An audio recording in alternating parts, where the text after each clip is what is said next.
Hello नमस्कार विद्यार्थी मित्रों, हूँ शैलेष दलसाणिया आपનું हार्दिक स्वागत करूँ छूँ। હવે આપણે ધોરણ 12 માં છે ઇંગ્લિશમાં યુનિટ 3 માં રીડ 1 જોયો હતો, બરાબર, મેનેજ યોર સ્ટ્રેસ। હવે એના પછી રીડ 2 આવે છે સ્ટ્રેસ કંટ્રોલ એક્સરસાઇઝ, કે જેમાં આપણે અલગ અલગ પ્રકારની એક્સરસાઇઝ જોશું કે કઈ રીતે આપણે છે આપણા સ્ટ્રેસને છે એ કંટ્રોલ કરી શકીએ છીએ। तो स्टार्ट करिए छे unit 3 read 2 stress control exercises, એટલે કે તણાવને કાબૂમાં રાખવાની કસરતો। હવે મિત્રો આમાં એક આ વખતે આપણે નવીન એક વસ્તુ ઉમેરી છે કે તમને ઉપર ઇંગ્લિશ આપેલું છે, નીચે એનું ગુજરાતી પણ આપેલું છે, જેથી કરીને તમે વ્યવસ્થિત છે એનું ગુજરાતી છે એ સમજી શકો છો, બરાબર। એટલે ધ્યાન રાખજો। જોઈએ છે શોર્ટ મેડિટેશન એટલે એક નાનું ધ્યાન, અથવા જેને આપણે લઘુ ધ્યાન પણ કહીએ છીએ। શું કહીએ છીએ? લઘુ ધ્યાન એક। શું કરશું એમાં? એક નાનું મેડિટેશન। મેડિટેશન એટલે ખબર પડે ને, ધ્યાન, આંખો બંધ કરી અને ધ્યાન કરવું, એને મેડિટેશન કહેવાય। જોઈએ તો કે મેક યોર સેલ્ફ કમ્ફર્ટેબલ। નીચે જોઈને ગુજરાતી છે આપેલું છે તમને કે તમારી જાતને હળવા અને આરામદાયક બનાવો, એન્ડ ક્લોઝ યોર આઈઝ, અને તમારી આંખો બંધ કરો। મેડિટેશન માટે સૌથી પહેલી વસ્તુ શું છે? આપણે આંખો બંધ કરવી પડે। એમાં કમ્ફર્ટેબલનો મિનિંગ શું થાય? આરામદાયક। ચૂઝ અ વર્ડ ધેટ, એક શબ્દ પસંદ કરો, that symbolizes, symbolize કરવું એટલે પ્રતીક હોવું, that symbolizes calmness, calmness એટલે શાંતિ, to you, કે એવો એક શબ્દ પસંદ કરો કે જે શાંતિનું પ્રતીક છે, શાંતિનું પ્રતીક છે। કયા શબ્દ? તો કે હાર્મની। હાર્મનીનો મિનિંગ શું થાય? સુલે। નીચે જો શબ્દ આપ્યા છે, ટ્રેન્ક્યુલિટી એટલે નિર્મળતા, સેરેનિટી એટલે એનો પણ મિનિંગ શું થાય? શાંતિ, પીસ એનો પણ મિનિંગ થાય શાંતિ, જો બેયના મિનિંગ એક જ છે, સેરેનિટી એન્ડ પીસ। રિલેક્સ એટલે એનો મિનિંગ શું થાય? આરામ। કે એવો એક શબ્દ પસંદ કરો કે જે તમને શાંતિનું પ્રતીક હોય, એમાંથી કોઈ પણ શબ્દ પસંદ કરી શકો, હાર્મની, ટ્રેન્ક્યુલિટી, સેરેનિટી, પીસ ઓર રિલેક્સ, બરાબર। મેડિટેટ ઓન યોર ચૂઝન વર્ડ, કે પસંદ કરેલા શબ્દ ઉપર ધ્યાન કરો અથવા મનન કરો। Visualise seen that tie it with the word, visualise કરવું એટલે એક મનમાં ચિત્ર ઊભું કરવું, કે મનમાં એ દ્રશ્યનું ચિત્ર ઊભું કરો। With thy word build up mental images that illustrate, illustrate કરવું એટલે દર્શાવવું, ધ વર્ડ, કે મનમાં એવા એક દ્રશ્યનું ચિત્ર ઊભું કરો કે જે આ શબ્દ સાથે બંધ બેસતું હોય, અથવા એવી માનસિક છબી બાંધો, અથવા માનસિક જો મેન્ટલ ઇમેજીસનો મિનિંગ શું થાય? માનસિક છબી બાંધો કે જે આ શબ્દને સમજાવે, ઇલ્યુસ્ટ્રેટ। ઇલ્યુસ્ટ્રેટનો મિનિંગ શું લેવાનો છે આપણે? સમજાવવું। You can also spend some time, imagine, કે તમે થોડોક સમય વિતાવી શકો છો એ કલ્પનામાં, what it would be feel like, તમે કેવું મહેસૂસ કરો છો। ફીલ કરવું એટલે શું થાય? મહેસૂસ કરવું અથવા અનુભવવું।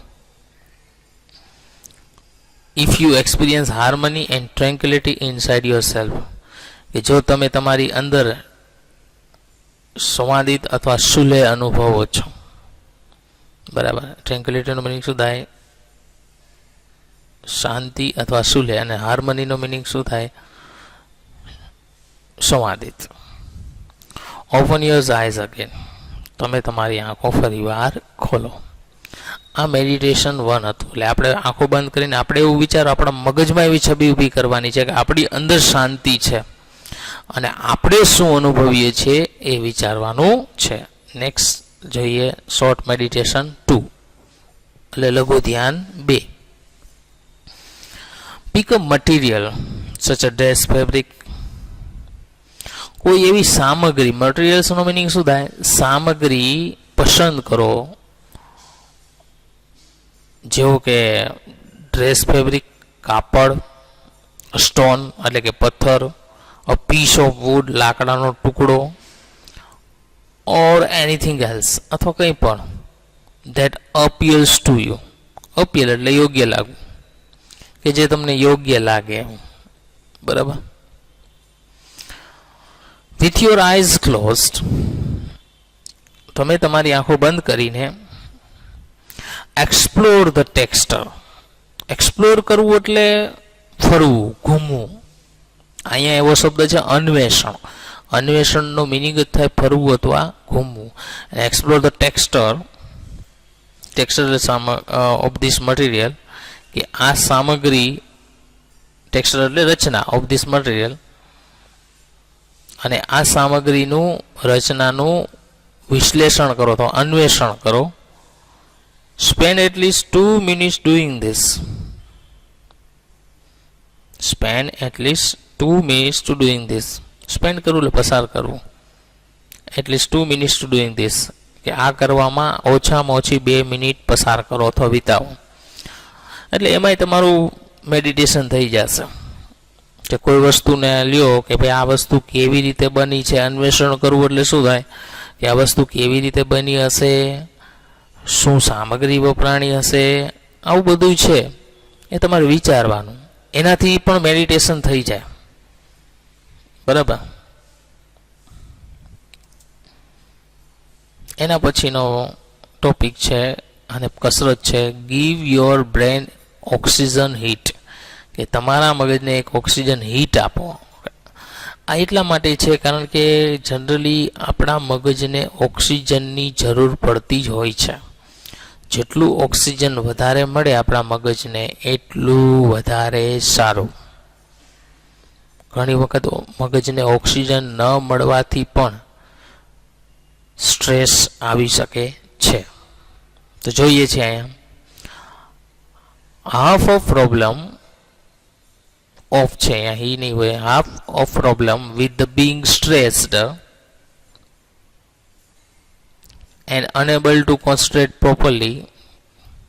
કે તણાવના અડધી સમસ્યાઓમાંથી and unable to concentrate properly, unable હોવું એટલે અસક્ષમ હોવું, તો અસમર્થ હોવું અથવા કોઈ ધ્યાન કેન્દ્રિત કરવા માટે અસમર્થ રહેવાની.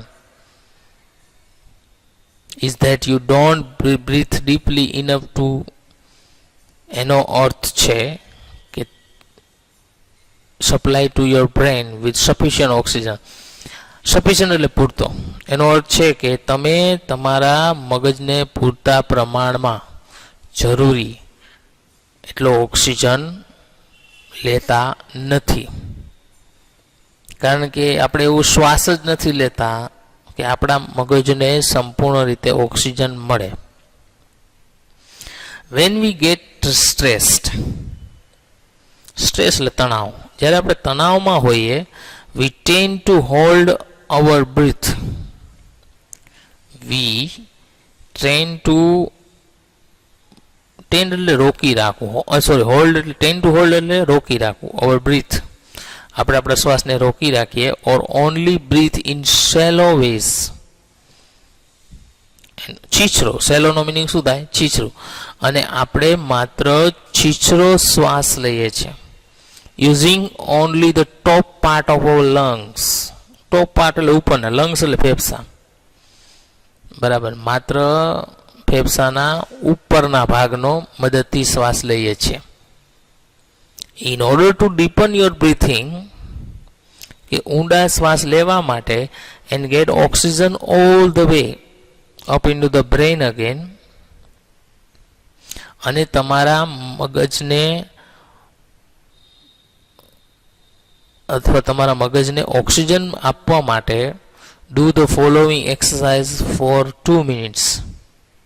તો નીચેની કસરત 2 મિનિટ માટે કરો. શું કરવાનું છે એમાં? તો પેલું છે rub both of your hands together for a moment to create energy. કે ઉર્જા ઉત્પન્ન કરવા માટે તમે બંને હાથને ક્ષણવાર અથવા અમુક સમય સુધી ઘસો. પછી place your palms on top of the other on the area just below your naval. Naval એટલે નાભી, પામ એટલે હથેળી. કે તમારી હથેળીઓ એકબીજા ઉપર તમારા નાભીના નીચે વિસ્તાર પર મૂકો. Breathe consciously. કોન્શિયસલી નો મિનિંગ શું થાય? સતત. Breathe consciously into your belly. Belly એટલે પેટ. કે સતત તમારા પેટમાં છે શ્વાસ ભરો. Making your palm rise every in breath. અને તમારા બ્રીથ એટલે શ્વાસ. તમારા પેટમાં એવી રીતે શ્વાસ લો, તમારા દરેક શ્વાસમાં હથેળીઓ ઊંચી થાય એવું નિર્માણ કરો. Imagine breathing oxygen into your brain. અને કલ્પના કરો કે તમારા મગજમાં છે શ્વાસ જઈ રહ્યો છે. તો મિત્રો અહીંયા સુધી રાખીએ છીએ. આપણે 3 જોયું, મેડિટેશન 1, મેડિટેશન 2 અને ઓક્સિજન પૂરો પાડવા માટે છે. તો અહીંયા સુધી રાખીએ છીએ. Thank you.